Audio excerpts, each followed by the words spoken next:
Good afternoon, everyone, and it's a real privilege to be able to present the final closing keynote of Hexacon this year. And first, I'd like to say thanks to Synactive and all the organizers for taking the risk, inviting somebody from the defensive side and giving a different perspective here in a conference like this. My name is Donncha Ó Cearbhaill, and I head the security lab at Amnesty International. And today, I want to give a defender's perspective about what the offensive industry looks like for the activists and journalists, people we find targeted when these kinds of tools are being abused.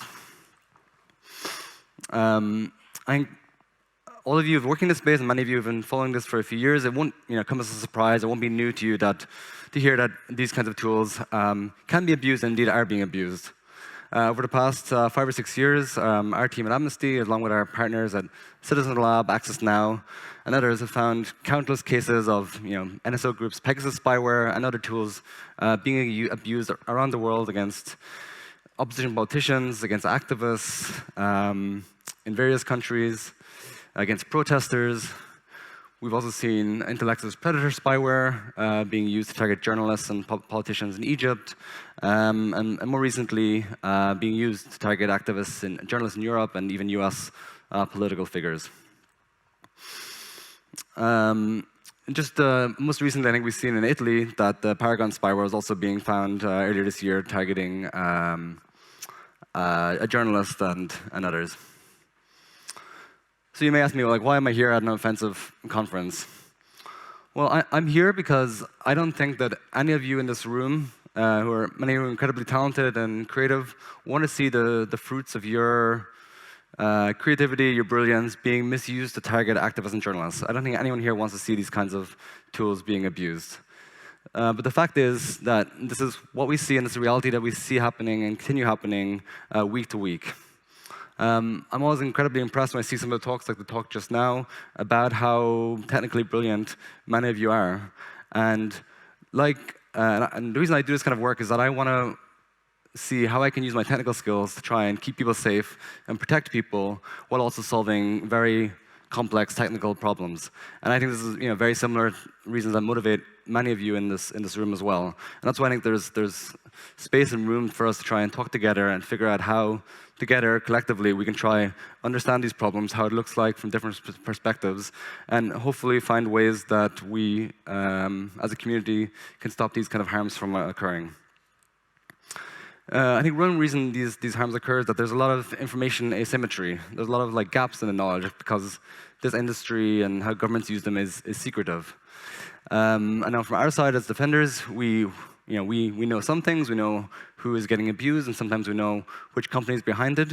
But we also have gaps. We often don't know which exploit is being used. Even if we know the exploit, often we don't know how it got to that company. Maybe it's been resold, it's been shared, it's been leaked. And so we find it hard to know who exactly are contributing to some of these abuses.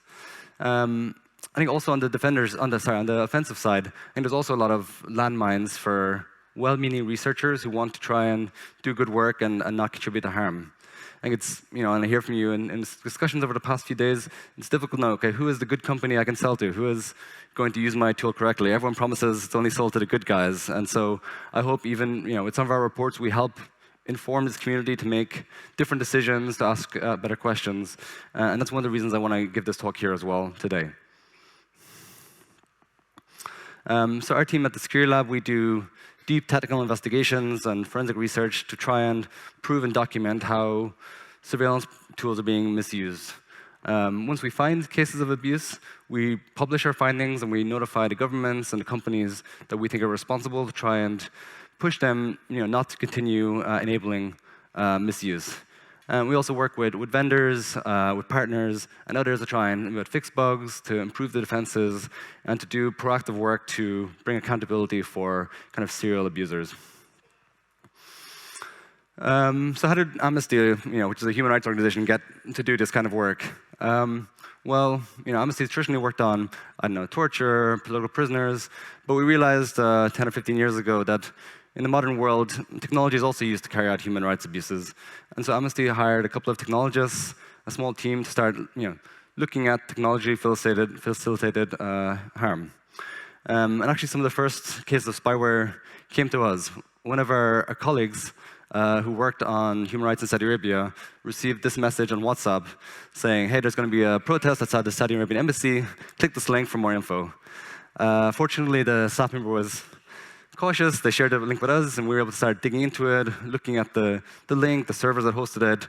And after a few months of research, we could say not only was this definitely malicious, but actually we were able to map out a whole set of 600 servers tied to NSO and attribute it back to the company. And then we published this. We wrote to NSO and tried to get this kind of things to stop. And so with this knowledge, we started to kind of look, OK, where else is this happening? And so we worked talking to more activists in our networks, like this person, Mati Manjib, who's a human rights defender from Morocco. And we saw, again, on his device that he had a bunch of SMS messages he received that were Pegasus one-click links, and we knew the domains from our previous research. So clearly he was being targeted, but we wanted to figure out, actually, could we prove that he was not just targeted, but compromised? And so this is where we started to do some of the first kind of on-device, consensual mobile forensics to understand if we could actually spot spyware infections or exploitation in the wild like this. And when we started looking at his device, we found actually he was much more targeted than we had realized initially, and actually we could get some understanding of how this had happened. And this is like one just small example. It's to give a sense of how this approach works, but of course it's not always this straightforward.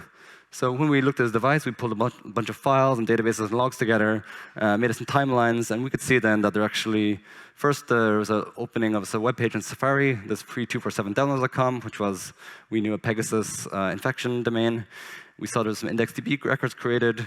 Shortly afterwards, there was a crash reporter file dropped to throttle crash reporting. Clearly, a bunch of processes were being crashing. And then we see some unknown process running on the phone, so this BH process, which we found out was bridgehead, which was what NSO was calling their first stage payload after exploitation. And then shortly afterwards, there was a few other processes running that were doing network communication, the actual spyware itself. So we could see a bit from this. We could attribute it to NSO with the domain.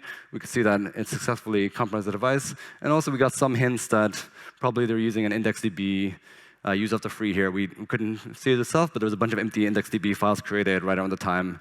And this was, a known kind of exploitation technique used in a few different browsers at the time.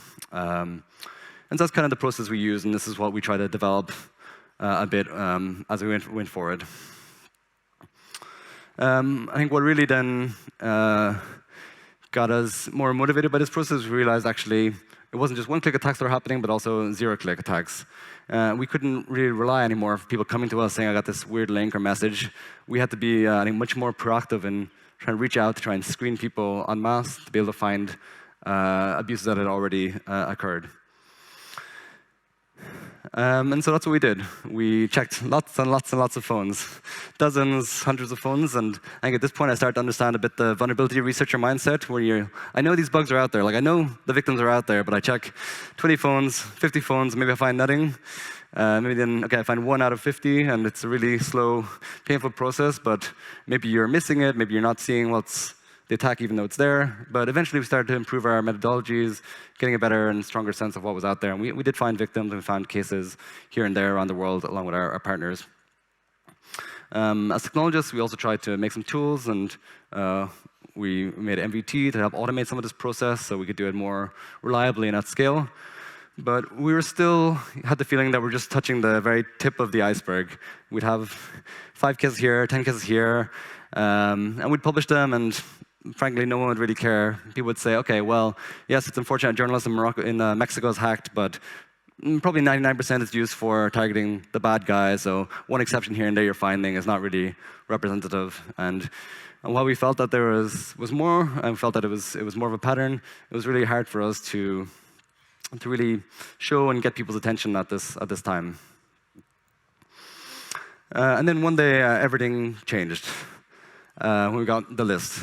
So Amnesty International and journalists at Forbidden Stories were contacted by a whistleblower who had a leaked list of 50,000 phone numbers of people around the world who had been selected as potential Pegasus spyware targets. And this was really, I think, jaw-dropping and kind of eye-opening for us.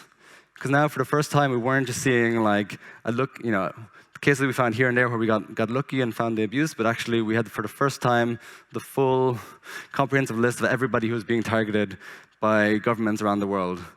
And yeah, unfortunately, when we looked at this list, it really confirmed some of our worst fears. Of course, there was some countries and some customers here who were doing quite small-scale targeting where it seemed legitimate, but I would say for the vast majority of customers, they were doing targeting on a massive scale, and sometimes it was a who's who of every journalist, activist, and person in the country who that government was seeing as a threat. In other countries, it was also interesting because it gave you a sense of what those governments saw as a threat to them. In other customers, it was almost exclusively opposition politician, because there was no civil society. They only saw the opposition as the people who they wanted to watch and try and disrupt. And so that was, yeah, I think really important for us, and really we could then get a full sense of that these kind of abuses, these kind of journalists being targeted was not, the unfortunate exception, but it was actually much more common. It was more of a feature than a bug of these kinds of systems, at least with the people who NSO was selling to. And it also allowed us to reach out to new victims that we didn't know about before. So we started talking to people like this woman, Khadija Ismailova, who's an investigative journalist from Azerbaijan. So we found her number in the list, and we reached out to her. We did forensics, and we found that she had been hacked almost every week for a few years with an iMessage zero-click and other zero-click chains being sold by NSO. As she's an investigative journalist, we also wanted her help to help understand who else in the country was being targeted. And so we showed her the list. And when she saw the list, she was, I think, really, really shocked. Because not only was it herself on the list, but she started seeing her family members, a niece, a taxi driver, colleagues, all kinds of people who she knew, who she had worked with, had also been targeted with the spyware. And so it wasn't just impacting her, it was impacting her whole community. And even just if they had just hacked her, it still had a much more extensive impact. Because she is a journalist, she had sources trusting her, contacting her over Signal, contacting her over encrypted messaging apps, thinking that she would be able to keep them safe. And she was really devastated to think that she had put so many people who had trusted her at risk when the government was able to and was spying on her phone for months or years. And I think it's important to look at this case because when we think about a journalist being hacked, it's not just the journalist themselves who has a personal problem, but it can have a disruptive effect, a disruptive impact on the entire democratic ideas and system. If individuals feel like there's no safe way to speak out, there's no safe way to talk to a journalist to expose wrongdoing, people will have a chilling effect. People will just not stay quiet, and people doing corruption, governments who have problems won't face any kind of accountability.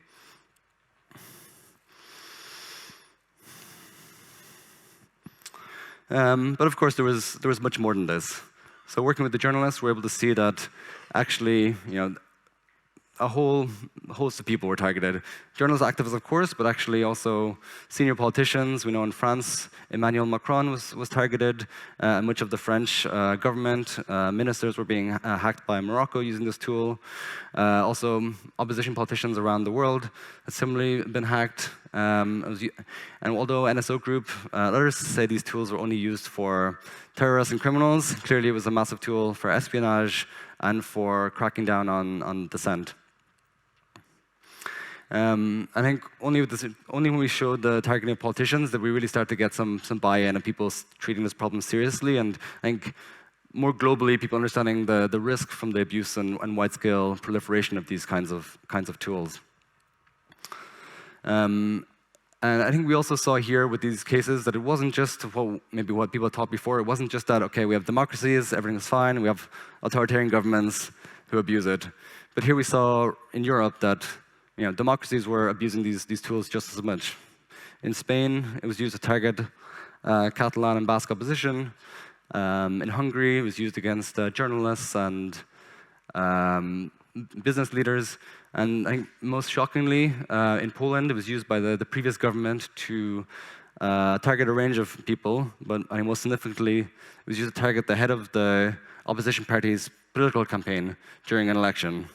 So even in that case, just having one person targeted who's leading an opposition campaign, his data was stolen, his messages were modified, and actually they were leaked in the pro-state media to try and interfere with the election. So that's another example where just one person being targeted could subvert the entire democratic standards, even in a democracy, even in a country that has, supposedly a rule of law and these kind of protections. So I think that, to me, that shows that there's no kind of acceptable level of misuse of these tools. Even one person, the wrong person, who's an opposition politician who's targeted, and that is used to interfere with the electoral system, really kind of removes any kinds of safeguards and norms, and kind of the whole basis of our kind of democratic standards.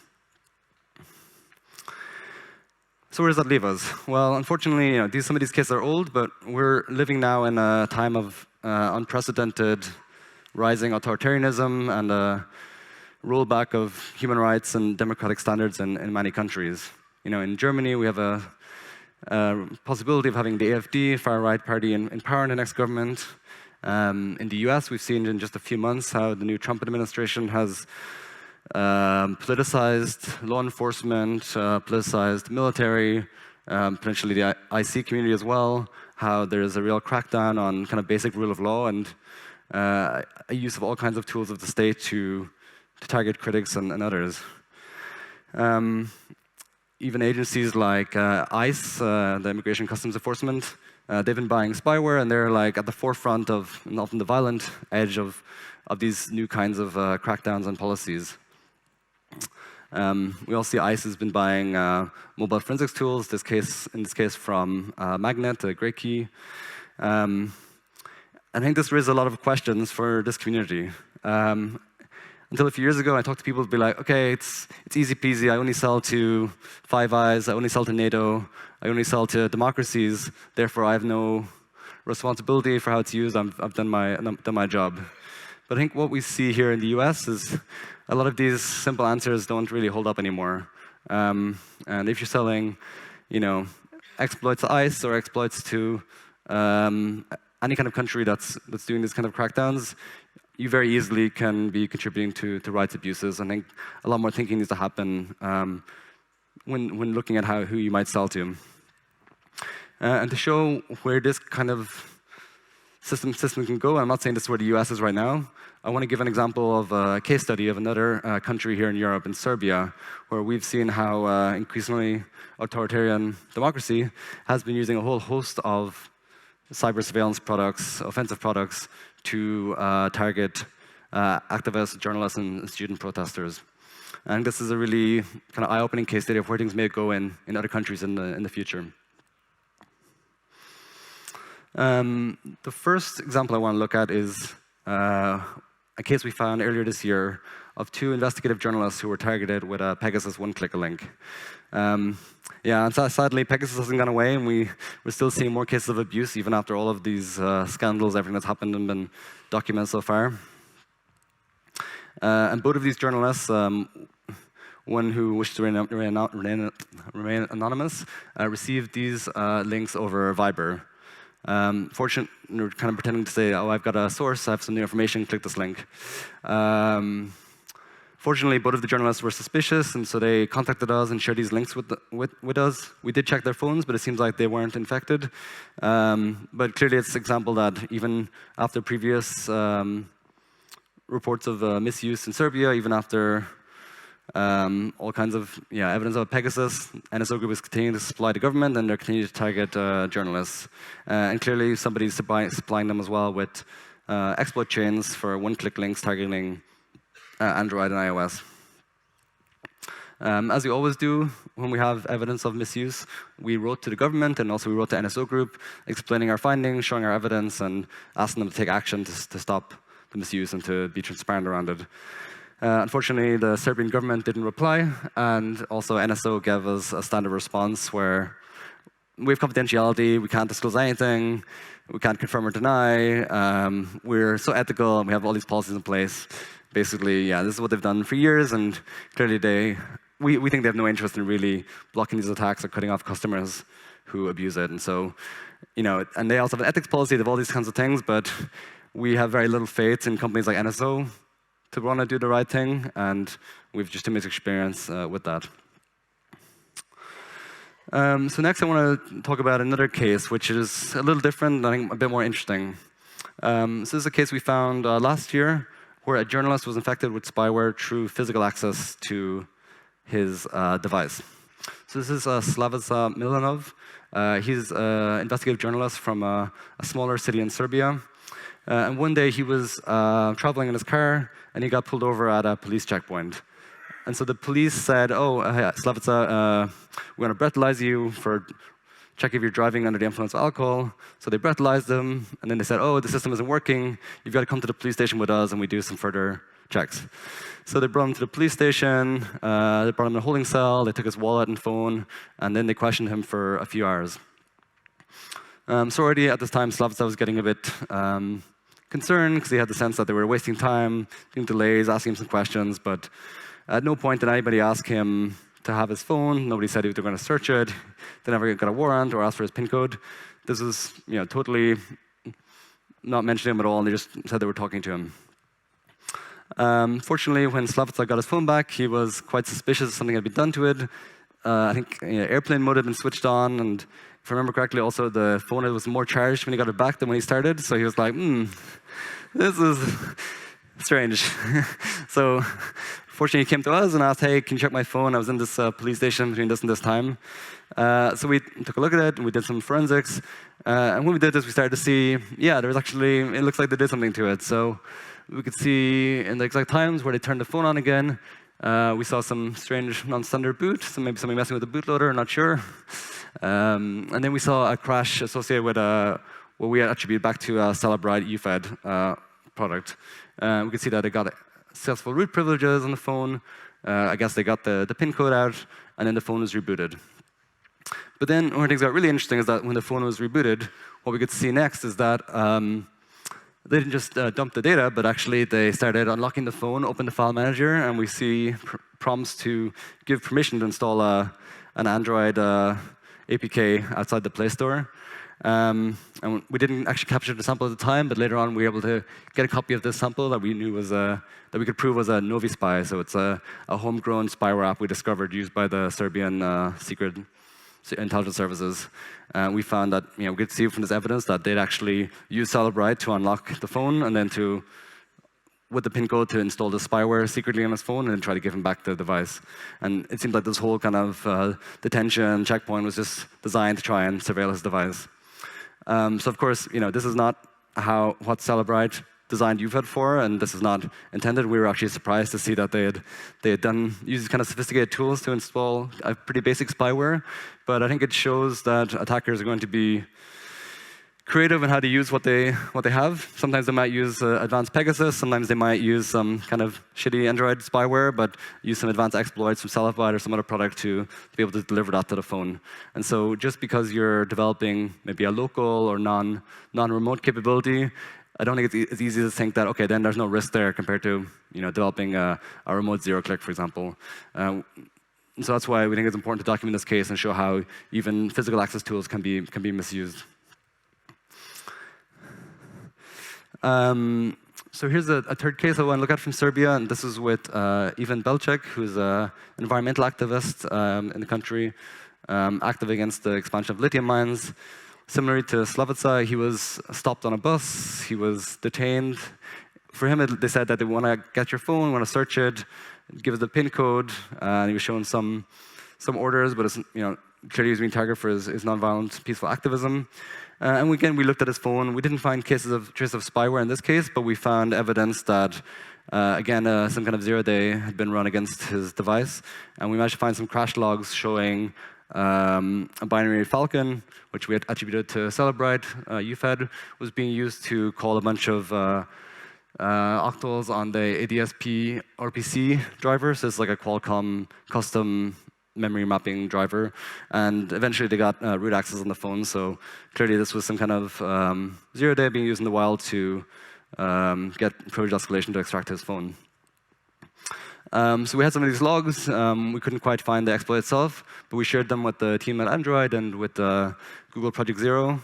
And Seth Jenkins from Project Zero did some really great work of auditing the whole driver, and he found actually a bunch of memory corruption bugs that were exploitable, like 4 or 5. And he also found one that appeared to be the same exploit, CV, or same vulnerability, CVE 43047, that was exploited in the wild as part of this Celebrite chain. So please correct me afterwards if somebody in the room has made that and thinks we got this wrong. But he also did a great talk at Hexacon where he outlined some of the process for discovering that in the wild chain. And finally, here's the last case I'm going to look at from Serbia. And this case actually happened after some of the initial reports. This is with a student protester who went to a demo.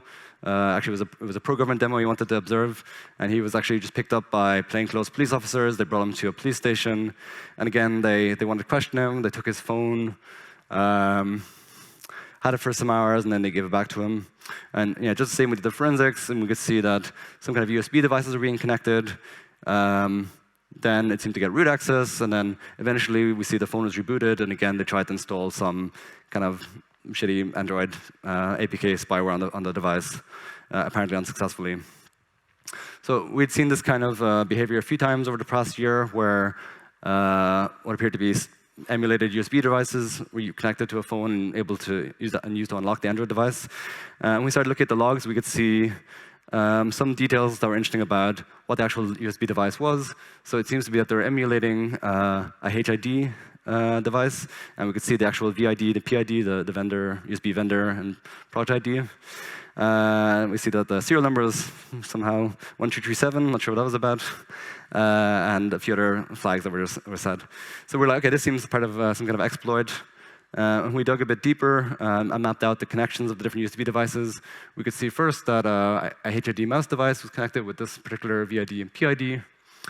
When we looked in the Linux kernel code, we could see that actually that specific PID exclusively hit some kind of quirk code, so like an exceptional code for loading a device in the Linux kernel.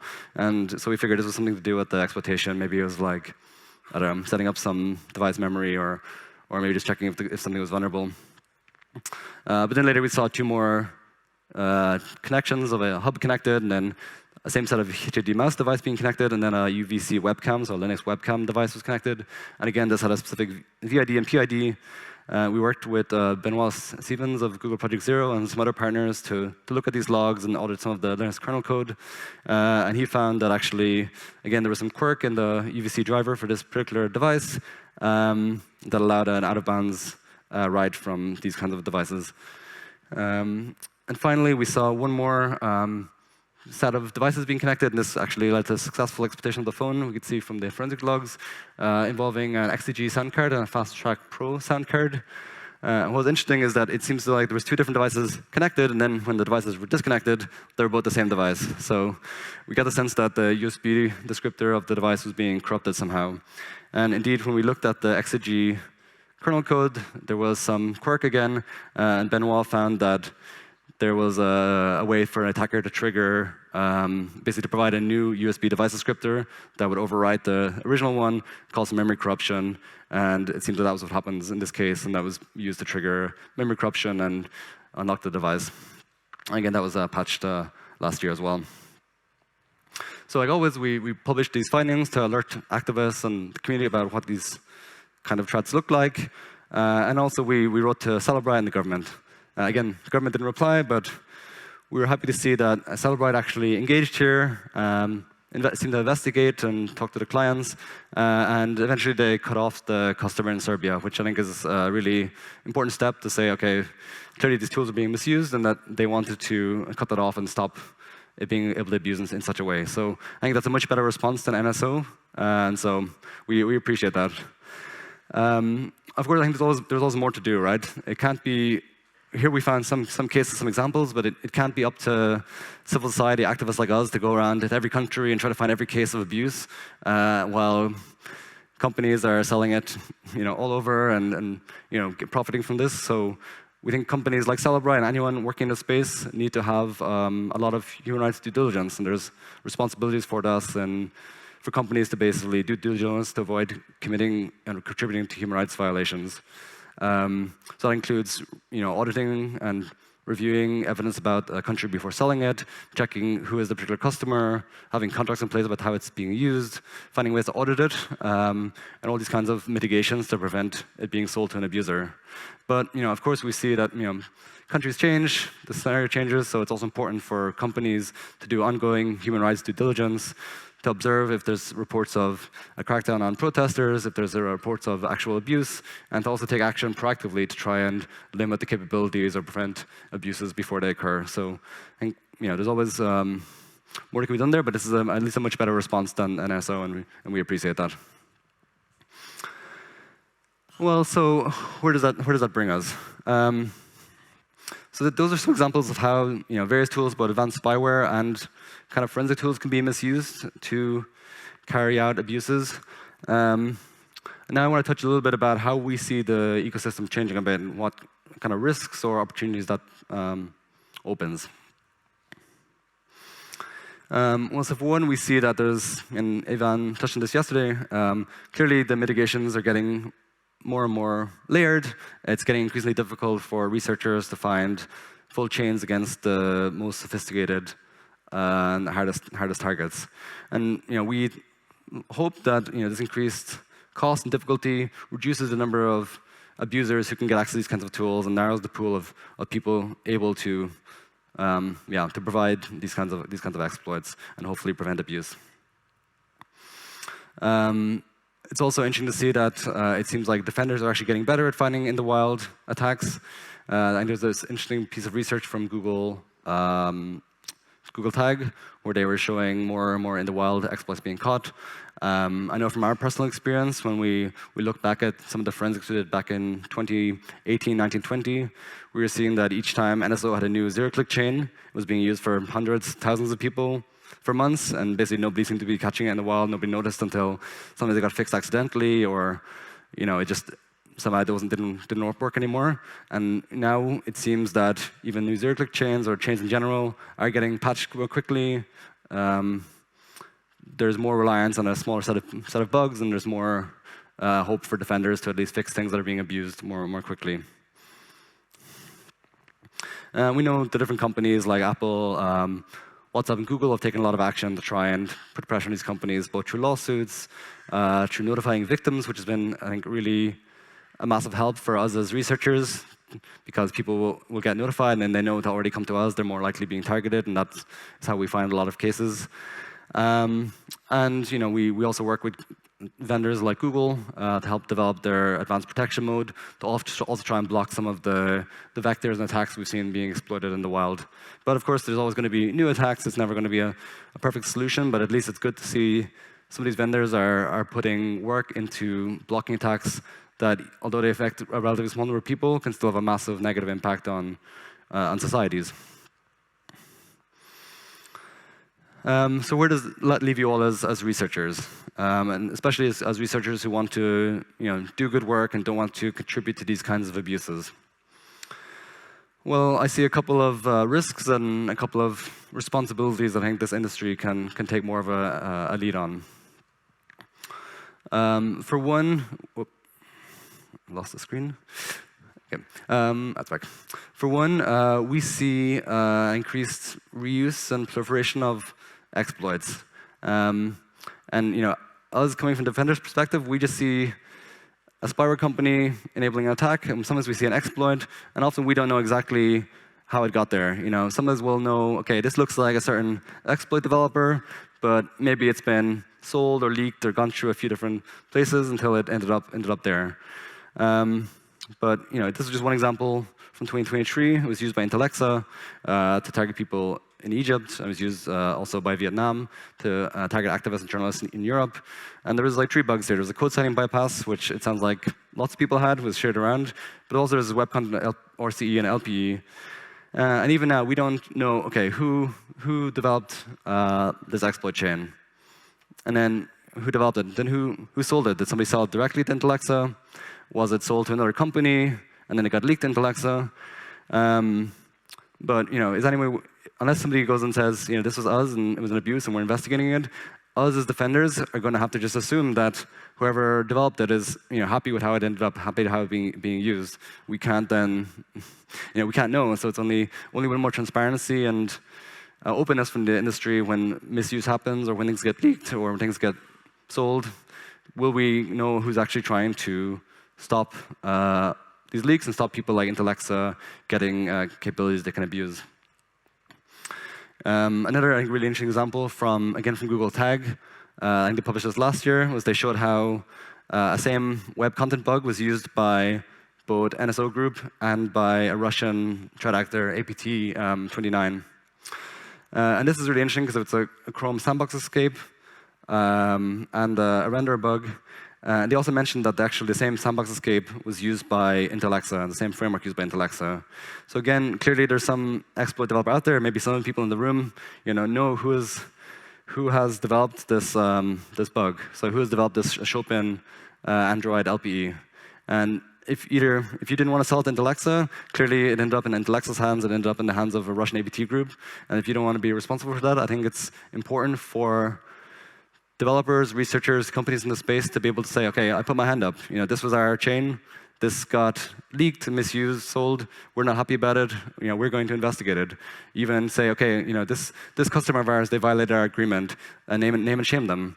Because unless companies, unless people who want to do good in this space, unless they're willing to really provide transparency, provide accountability, us as defenders are going to have to say, okay, everyone here is happy with these tools going to Intellexa. They're happy with profiting from exploit chains that get sold to whoever. And so I think there's a lot more that this industry, and especially players who want to do better here, can do to name and shame bad actors, to call out things when they get leaked. And even if you see a chain like this that is being used by a bad actor or has been stolen, will you go and report it to the vendor, get it fixed to stop the harm?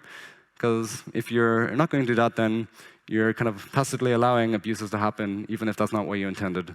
So I think there's a lot more opportunities here for expert developers, for companies who want to do well here to take more proactive action, and only through that will it be possible, I think, to build up a bit more maybe trust or at least understanding with the defensive community as well. What we also see is that there is an increased threat and risks facing cyber companies themselves. Since 2021, there's been many US diplomats and government officials have been found to be targeted with Pegasus, and along with Macron and others, I think that started to get more attention amongst the broader political actors and others about the risks from this industry, and they've started to take action, at least under the previous US administration. So we've seen NSO Group and Kangaroo being put on the US Commerce Entity List. We've seen this hit NSO's bottom line, losing sales and having financial impact. We've seen Israel actually even limiting some of the export licenses providing to Israeli companies, especially to countries where we know abuses have happened.